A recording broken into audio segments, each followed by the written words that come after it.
Okay, today I would like to talk a little bit about the civil rights movement.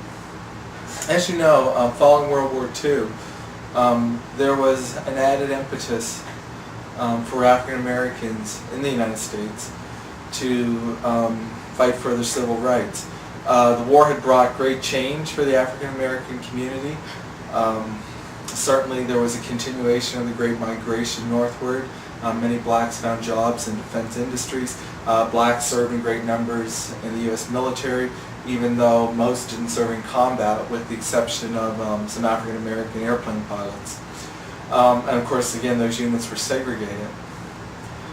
Still, however, blacks saw the war as an opportunity to push for their rights. Thus, we have the Double V campaign, led by, among others, the NAACP, which suggested that the war in Europe was really a twofold fight. Number one, a fight against Nazism, but number two, also a fight against racism at home. And so thus, during the war, we see African American protest regarding segregation in the defense industries, for example. African Americans, led by A. Philip Randolph of the Brotherhood of Sleeping Car Porters, will threaten, in fact, march on Washington if the federal government does not deal with this particular area of discrimination. Thus, FDR will pass Executive Order 8802, which basically prohibits discrimination in defense industries that receive funding from the U.S. government. And so the war does bring big improvements, in many ways at least, for African Americans. But of course, they also realized, the community also realized, that they still had a long ways to go. And thus we get really the added impetus following the war for enhanced civil rights. Now, with regard to Harry Truman, he actually did a fair number of things to fight against extreme racism. For example, he issued an executive order, I believe it was 1948, that desegregated the military finally.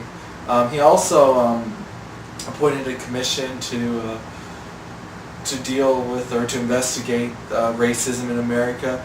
The report that they produced, this commission, to secure these rights, proposed a number of significant changes in dealing with racism in America. A lot of these changes, or most of these changes, were not in fact implemented. The fact that Truman was willing to go this far and actually create a commission to even discuss the issue was significant. Now, we talked about the courts being a source of progress in terms, an avenue where African Americans could seek some progress, particularly after 1940. The NAACP established the Legal Defense Fund, its chief lawyer being, of course, Thurgood Marshall. And there were a number of cases which really started chipping away at segregation. Some of these would include, Sweat v. Painter. Sweat v. Painter, which dealt with segregation in higher education. McLaren versus Oklahoma Regents, a similar type case. We had Smith v. Allred, which basically banned the all-white primary in the state of Texas. Shelley v. Kramer, which outlawed restricted covenants in housing. Morgan v. Virginia, which banned discrimination or segregation on interstate transportation, so on and so forth. And so leading up to the famous 54 decision, Brown v. Board of Education, the Supreme Court was, in fact, an important avenue for African Americans to, again, fight for civil rights. And I think that's often overshadowed when we talk about civil rights, because we're so focused on people like Martin Luther King, people like Malcolm X, that we miss, in fact, how important this legal arena was in the fight for civil rights. So we get to the early 50s, and of course television is going to play a big role in really promoting civil rights. Television becomes popular in America in the 50s, so for the first time the majority of Americans are going to see through the television what's going on in the South. So the media is really transformative in terms of affecting public opinion on the civil rights issues. Now, one of the significant cases or tragedies really that came out of the South just after the Brown v. Board of Education decision was, of course, the murder of Emmett Till.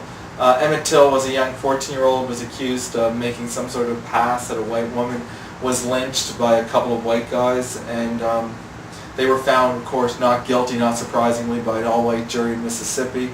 The trial receives worldwide attention, is really shameful, really focuses upon the discrimination that goes on in the South, and in some ways you could argue really galvanized the African American community. So that particular case, Emmett Till, is important. Now, again, as I mentioned earlier, that followed the famous Brown v. Board of Education decision, and I should go back and say something about that. Brown v. Board of Education was one of those great cases in American history. There's probably a handful, 5 or 6. The Brown one is one of them. It overturned, of course, the 1896 Plessy v. Ferguson decision, which legitimized separate but equal facilities for blacks and whites. According to the 54 Brown decision, that was unconstitutional. You could not have separate but equal.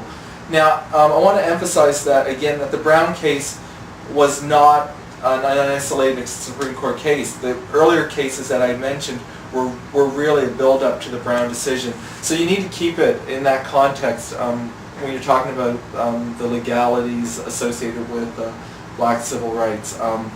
It's not just one case. Brown is an important case, but it's certainly not, again, the only one. I think you need to look at all the cases together to really understand the power of particularly the NAACP Legal Defense Fund.